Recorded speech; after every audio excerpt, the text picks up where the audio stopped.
Good morning.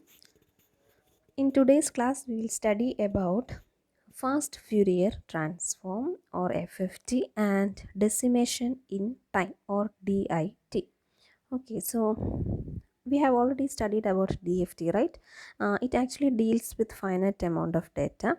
Now, suppose if you are given, you are asked to calculate DFT of a finite series, then it will have a lot of computational steps. By using certain mathematical tricks and generalizations, DFT of a finite series can be calculated very fast on modern computers using certain algorithms. These algorithms reduces the number of computational steps involved. So the direct calculation of DFT of a finite series is a lengthy process as it involves a lot of computational steps. However, by making use of certain algorithms, we can reduce these computational steps that is involved in the calculation of DFT. Such algorithms that is used for computing DFT of a finite series in a very fast way with less number of computations is called fast Fourier transform or FFT. So FFT is nothing but an algorithm that helps you to compute DFT of a finite series in a very fast way with less number of computations. Now this FFT is used for image compression, digital signal processing and communication multiple input multiple output systems. It is based on the decomposition and breaking the transform into smaller transforms and combining them together total transform. That is, if you're given a transform using this FFT, that is using that algorithm, you can break that given transform into smaller transforms, and after that these smaller transforms can be combined to get the total or the original transform. So FFT is computation of DFT in algorithmic format where computation part is reduced. Now there are two parts for FFT algorithm, or there are two types of FFT algorithm, that is decimation in time DIT and decimation frequency DIF. Now in your syllabus there is mentioning, or they are mentioning only about DIT, but I will teach you DIF also because it comes under FFT as a whole. Okay. Now let us see how this computational steps is reduced. Suppose that you are given a 64 point DFT with radix 2. Radix 2 means base 2.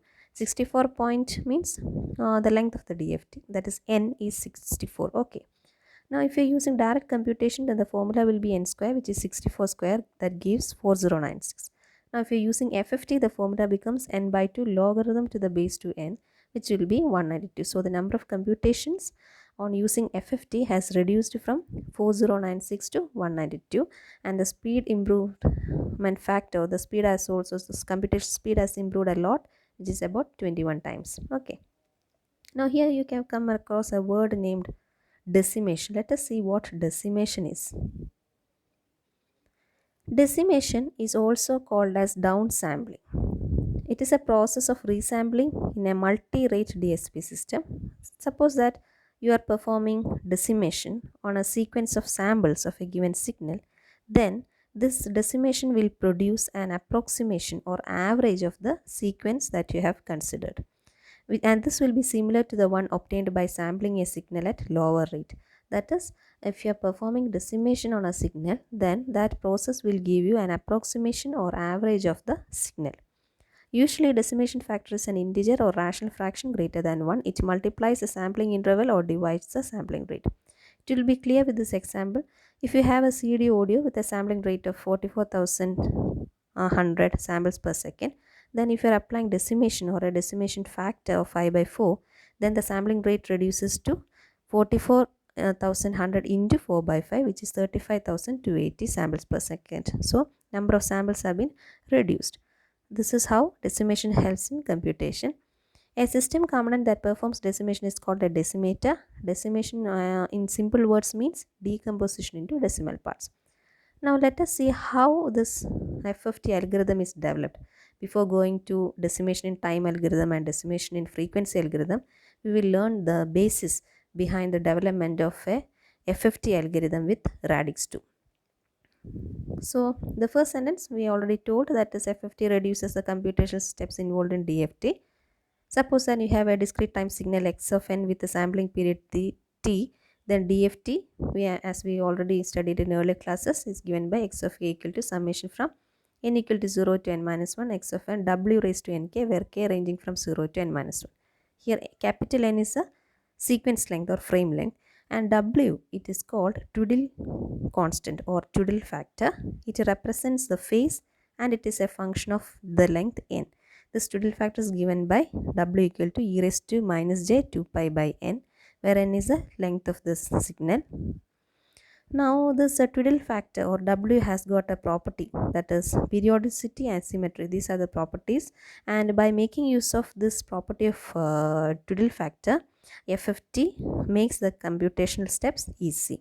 See, the periodicity is given by W raised to k plus n equal to W raised to k, and symmetry property is W raised to k plus n by 2 will be minus W of k, W raised to k. So for radix 2, what happens is that FFT, it decomposes an n point DFT into two n by 2 point or smaller DFTs. That is, if you're having an n point DFT, that is, n can be either 32, 64, something like that. It actually represents a length. Okay, now if you are applying FFT on this n point DFT, it's that FFT decomposes that n point DFT into two n by 2 point DFTs. Later, each of these two n by 2 point DFT is further decomposed into two n by 4 point DFTs. So, the last decomposition consists of n by 2 point DFTs. So, because we are talking about radix 2, so for a radix 2 FFT, n must be a power or base of 2, and the smaller transform or the last decomposition will always be a 2-point DFT. For example, for a radix 4, the last decomposition is a 4-point DFT. So the equation 1 that we have already told can be written for k equal to 0 to n minus 1 as given by equation 2. This actually represents an n by n matrix. And this equation is in terms of complex exponential. Hence, for each k, there are approximately n number of additions, n and n number of multiplications. All of them will be in complex form. Therefore, computation requirements of DFT can be very intensive, especially for large values of n. Next is we learn about decimation in time sequence, just the basis. Here we represent all points in binary format, that is 0 and 1. Then what we do, we reverse those structures, and the sequence thus we get after reversing is known as bit reversal sequence. This is known as decimation in time sequence. Okay, see here there are points 0 to 7. The corresponding binary format is given here, and you are reversing the bits. That is, for example, corresponding to 1, you have 0, 0, 1. On reversing, it will be 1, 0, 0. Now 1, 0, 0 corresponds to 4. That is written here. Okay, like that each of this we write them. Next is this is the important section, decimation in time. What is decimation in time and how to calculate all that? So this is a definition: the splitting into sums over even and odd time indices is called decimation in time. Here decimation is done in time domain. So you can define what is a decimation frequency. That is, decimation is done in frequency domain. Here decimation is done in time domain. Now how is DIT algorithm written? The steps involved. So DIT algorithm, as I already said, it is used to calculate DFT of a n-point sequence. Now in DIT algorithm, the n-point sequence that is given is broken or decomposed into two sequences. How? In such a way that the DFTs of these two sequences gives the DFT of the original endpoint sequence. So if you are given an endpoint sequence, we decompose it into two sequences.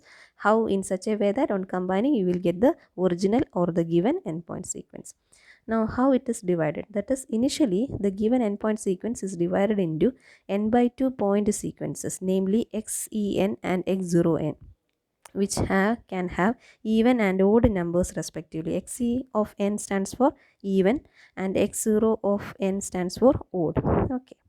Now the n by 2 point DFTs of these two sequences are evaluated, and finally they are combined to give the n point DFT. Similarly, n by 2 point DFTs can be expressed as a combination of n by 4 point DFTs. This process is continued until we are left with a 2 point DFT. This we have already told. An n point sequence is divided into two n by 2 point sequences. Later, each of these n by 2 point sequences is further divided or decomposed into n by 4 sequences, and the final result that you obtain after the final decomposition will be a 2 point DFT. So this algorithm is called decimation time because the sequence x of n is split into smaller sequences. Now in the next class we will learn how the decimation time algorithm is written. Okay, today this is enough. Thank you.